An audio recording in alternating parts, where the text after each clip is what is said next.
ça va pas tarder. La semaine prochaine, je pense que ça sera obligatoire partout, semble-t-il. Hein. Si on écoute la radio, on lit les journaux, c'est l'impression qu'on a. Voilà. Alors le 14 mars dernier, nous jouions la 5e représentation d'un western que nous avons écrit avec Yann Ducruet et qui s'appelait, et qui s'appelle toujours, parce qu'il est toujours vivant, le spectacle.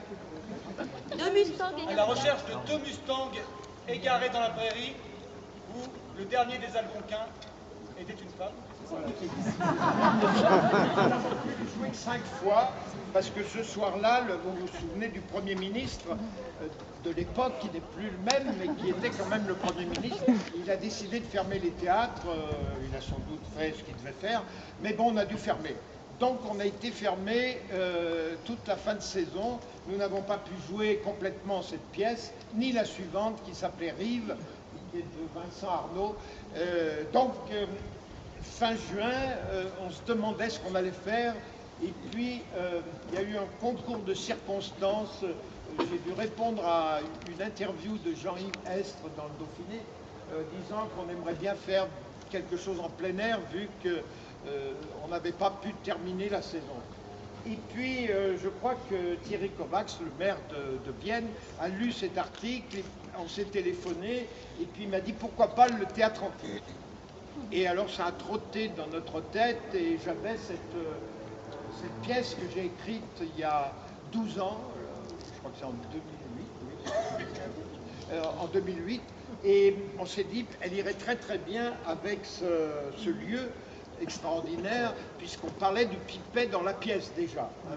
Alors, je tiens à vous rappeler, vous voyez mon âge, hein, il existe, il est comme ça, j'ai plus rien, il m'agace un peu, mais il est là.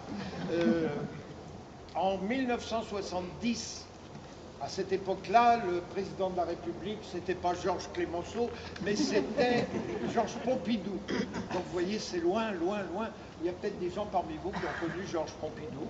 Donc c'était déjà le président de la République. Et nous avons, avec un maire qui était un très très bon maire de Vienne, qui s'appelait Maurice Chapuis et qui était chirurgien à l'hôpital de Vienne, nous avons joué sur ce plateau-là, sur le grand plateau, La Hoberoute de Jacques Audiberti. Vous connaissez peut-être de nom, c'est un poète très connu, mais qui a fait beaucoup de pièces. Et la pièce s'appelait La Hoberoute, et nous l'avons jouée avec une équipe qui était une équipe de comédiens amateurs, mais entre les deux, un peu amateurs, un peu professionnels. Et nous étions accompagnés par l'orchestre de Guy Marcelin, qui a disparu il y a quelques mois, hein, et avec Pierre Tibéry qui avait fait la musique, et tout son orchestre qui était là dans la fosse. C'était un souvenir pour nous extraordinaire. Et l'année suivante, la municipalité avait changé, c'était Louis Mermaz le maire, et nous avons joué, non pas sur la scène, mais là où nous jouons ce soir, Des souris et des hommes de Steinbeck, et nous sommes deux rescapés de cette aventure, puisque Annie-Claude Sauton jouait la fille, celle qui, vous connaissez peut-être Des souris et des hommes, la fille qui se fait étrangler par le demeuré, et moi je jouais le demeuré. Voilà, mais on est toujours vivants tous les deux, ça va encore durer quelques années, hein, il faudra nous supporter.